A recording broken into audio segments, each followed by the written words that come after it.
This is the review for test 2 of Math 1040 statistics. And I just want to go over a couple things that I put on your test 2 study guide. So if you haven't already, open up your test 2 study guide and just follow along with some of the things I want to talk about. The first thing I want to talk about is the fact that we really only did 3 things in StatCrunch this unit. So we did stat, calculators, and we accessed one of 3 calculators. We either accessed custom, that was actually the first one we learned, or binomial, or normal. Those were the 3 calculators. So really, other than that, unless you're going to do your NPR and your NCR on StatCrunch, which I haven't really shown you how to do, but I would recommend that you do those 2 on your calculator. So if you're not doing those on StatCrunch, then these are really the only 3 things that you would need to access for this test. And I think that that makes it kind of nice because you don't have to be wandering all over StatCrunch to try to figure out what you should be using, okay? So when do we use custom? Well, we used custom if it was a discrete probability distribution,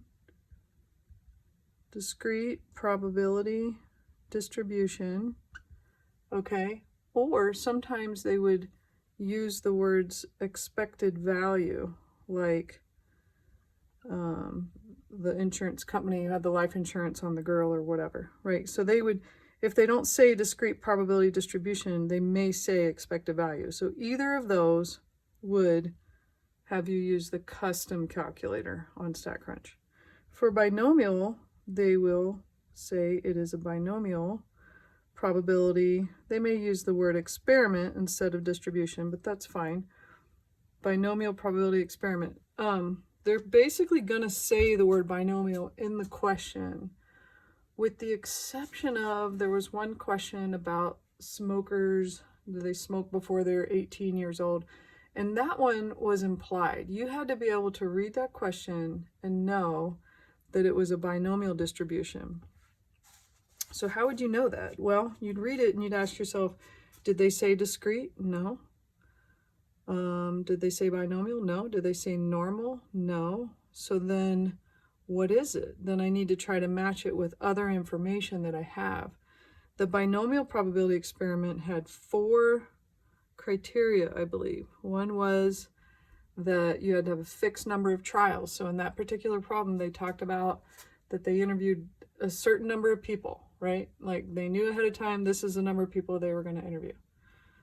Second criteria, it had to be like a binomial, so 2 choices. So they either did or they did not smoke before they were 18 years old. Third criteria is that each event had to be independent of another. So, you ask one person if they smoked under 18, and that doesn't affect the probability of another person who you ask if they smoked under the age of 18.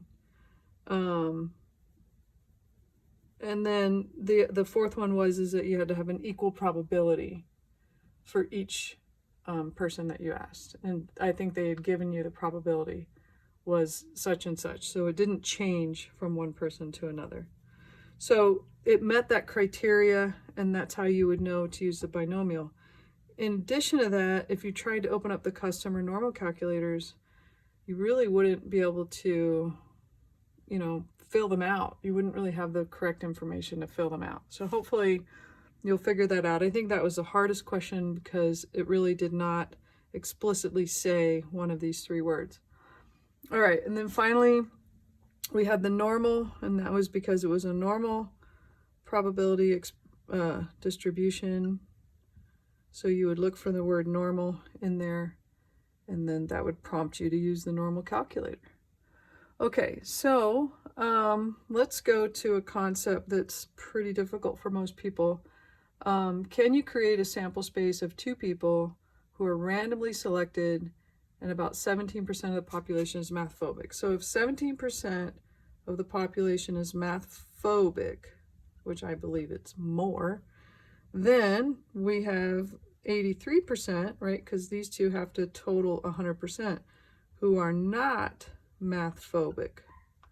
So if I selected two people randomly, then what would be the possible outcomes? Well, I may have selected two people who were both phobic. That could be, right?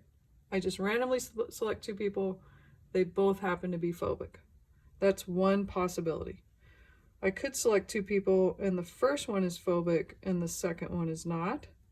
Or I could have selected the first one who was not phobic and the second one was, or possibly neither of the people were phobic of math. So this is my sample space. Those are the possibilities of two people walking into the room and what are all the different variations that could happen, right? So how do I figure out the probabilities of these happening? Well, if I have 1, 2 events, then I would use my multiplication rule. So the probability of someone being math phobic is 0.17.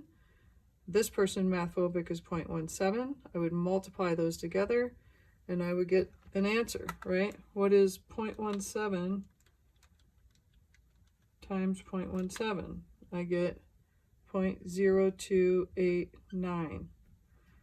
Okay, how about this one? Phobic is 0.17. Not phobic is 0.83.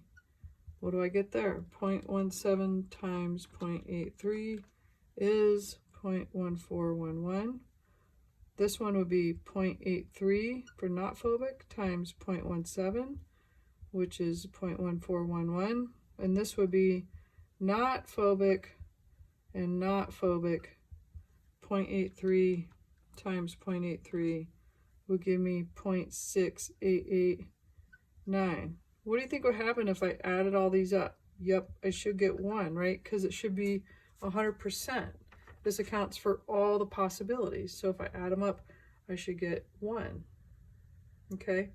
Now, why is that helpful? Because once you create this sample space, the questions become a little bit easier. So if they said, well, what's the probability that you pick two people at random and they're both math phobic? Well, then you can look at your answer here and go, oh, it's 0.0289. That's the answer.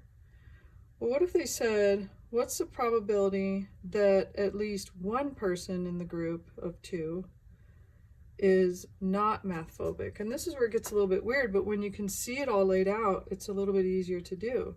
So the probability that, I'm going to write this, the probability at least one is not phobic. Okay, well, here I have at least one person not phobic. Here I have at least one person not phobic. Here I have two that are not phobic, so that still counts as at least one is not phobic. In fact, they're both not phobic, right? So if I want to find this probability, I would have to add these three together because all of those are categorized as having at least one person who's not phobic. Well, adding these three together is the same as doing 1 minus the only possibility where I don't have at least one person who's not phobic. Both of these people are phobic. I don't have at least one person who's not phobic because they're both phobic, right? So I could do 1 minus 0.0289 and I'll get the same answer if I add these three up. So what would be a formula you could use for this? And this is also on your review sheet on the first page. The probability of at least one not phobic equals 1 minus the probability, I'm going to change at least one to all, and I'm going to do the opposite of not phobic, phobic. Okay, so I didn't really need to do this sample space necessarily if I can understand how to make this translation. The probability of using the words at least one of something would be 1 minus the probability of all instead of at least one, and then the opposite of whatever this is. So 1 minus the probability, all of them phobic, that was this one. So 1 minus 0.0289 which is the same thing that we just said, and that would give you, you know, whatever your answer is. Okay, so let me reiterate this little shortcut here, and I'll erase this. Okay, but I think it's a good idea to learn how to do that because it'll deepen your understanding of what they're trying to ask. So if I have a probability of at least one yes, that equals 1 minus the probability of change at least one to all. So in my case it was 2 people, so both, right? If I'd had 8 people, it would be all 8, and then I'm going to do the opposite of this word, and it would be no. Okay, so I'm hoping that that's helpful. All right, let's keep moving on. So what else do I want to talk about? Can you find NPR and NCR? Those are good questions. Make sure you know how to do that because those questions are kind of easy if you know how to do it, right? So let's say I want to do 8p3. How would I do that on my calculator? On this calculator, I would do 8 probability. It's already highlighted on the NPR, so that's all I need. So I go enter, 3, enter, and then it gives me my answer, 336. Okay, how would I do it for NCR?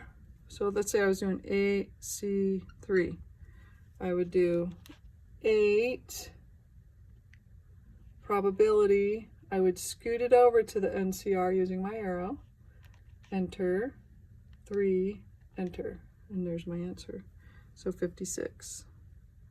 Okay, now your calculator may work a little differently than mine. So if you need some help, feel free to email me, send me a picture of your calculator face, or you can Google it.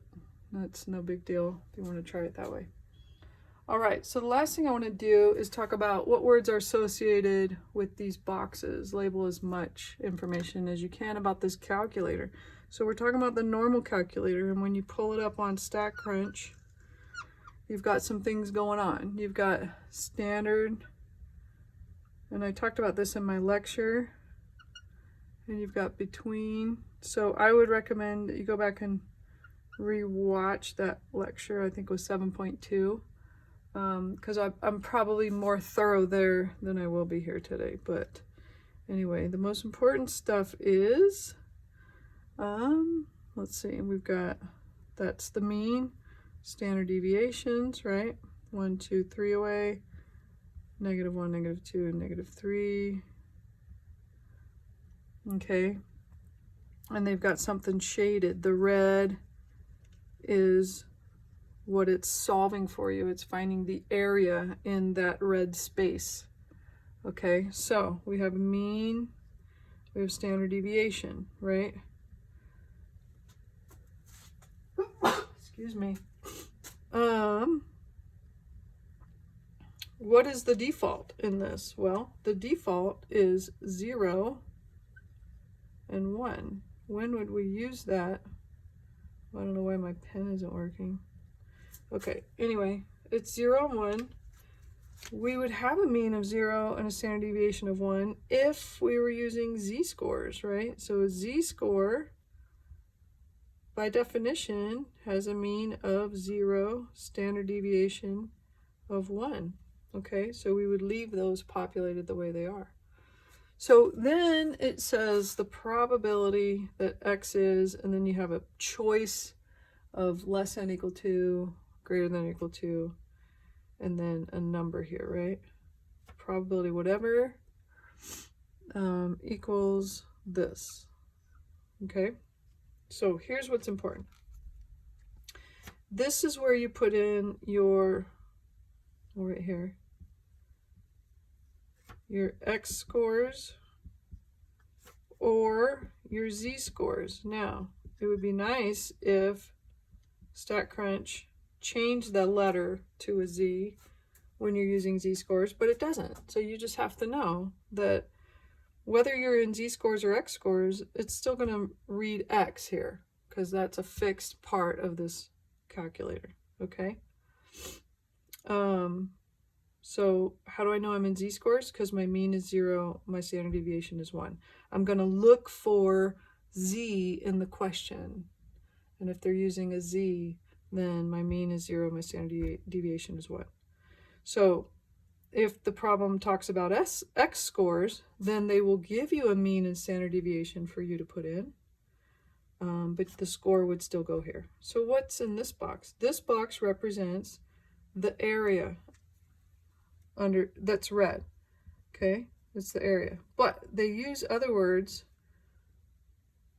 interchangeably with area, just to be sneaky. So they could call it the probability. And the fact that they can use these interchangeably tells you that this number in here, because it is a probability, has to be between 0 and 1 inclusive. So I'll put that as a probability. Okay, this number will always be between 0 and 1 inclusive, because we're talking about the area under this curve, and the entire area, if the whole thing was shaded red, it would be 1. If the whole thing was not shaded, it would be 0. But any part of it being red is going to be a number between 0 and 1. Okay, so area, probability, they could also call it proportion.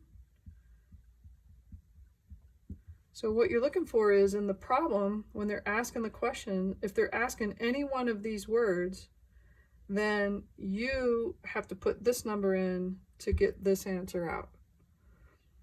If they're asking for the x score or the z-score, then they must have given you one of these words, given you the area or the probability. You put it in this box, and then you give them that score from that box, okay?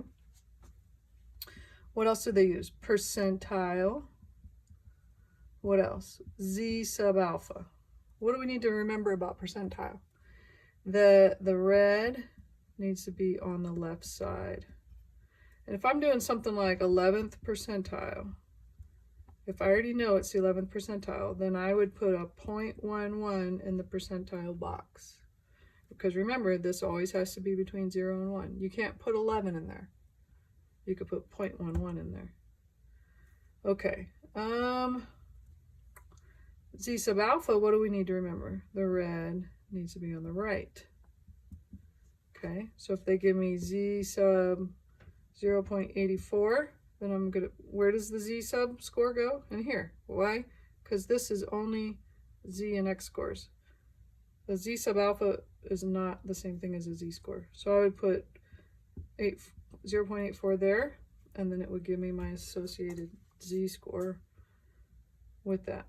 In other words, it tells me the area is 0.84, and it tells me where that boundary lies. My z-score or my x-score is what's on this horizontal axis. This box represents the portion that's colored in. Okay, now what did I miss? Between. If they want something like the middle 50%, then you're going to toggle to the between. It'll give you two things down here, right? If I want the middle 50%, oh wait, they just gave me a percent. Well, that's another word that can be used over there. So I'm going to do a between, put a 0.50, because I can't put 50. I have to put 0.50 because this has to be between 0 and 1. And it will tell me where the middle 50% has its boundaries. In other words, let's say this was the middle 50%. So it's going to tell me what those two values are right here. All right. How do I switch the red from left to right? That's this guy. You change it so that it's appropriate to the question. Okay, other than that, I would definitely try to fill in the vocabulary on that first page. Make sure you know what all those things are and mean and how to use them. Do your review, and feel free to email me if you have any questions. All right, good luck.